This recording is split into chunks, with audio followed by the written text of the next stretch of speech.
আজকাল সব বাড়িতেই রুটি খাওয়ার প্রবণতা বেড়েছে।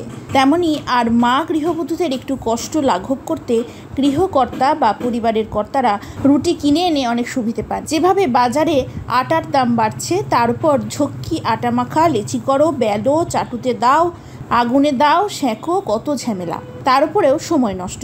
অন্যদিকে একান্নবর্তী পরিবার মাত্র 2-1 জন ঠেকেছে। এবার চলে এলো রুটি তৈরির মেশিন, আর এই মেশিনে একসাথে রুটি তৈরি করতে পারবে 1000টি। না, আপনাকে বেশিক্ষণ অপেক্ষা করতে হবে না, হাতে গরম রুটি গেলেই পেয়ে যাবেন তাড়াতাড়ি। আর প্রত্যেক দিন 700 থেকে 800 রুটি বিক্রি হচ্ছে।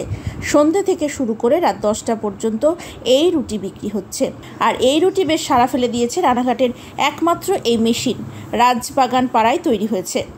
দামও বেশি নয়, বাজার দরের সমতুল্য। মেশিন আসলেও হাতে তৈরি রুটি, উনুনে গরম চাটুতে রুটি সেকা, সে রুটির স্বাদ একটু আলাদাই, এমনটা দাবি করেছে রানাঘাটের রুটি ব্যবসায়ী। তবে প্রতিযোগিতায় নেমে পড়েছে মেশিন তৈরি রুটির সঙ্গে হাতে তৈরি রুটি। রানাঘাটবাসী সময় নষ্ট করে রুটি কিনবেন, না অপেক্ষা না করে গিয়ে সঙ্গে সঙ্গে রুটি কিনে আনবেন, এটাই এখন দেখার বিষয়।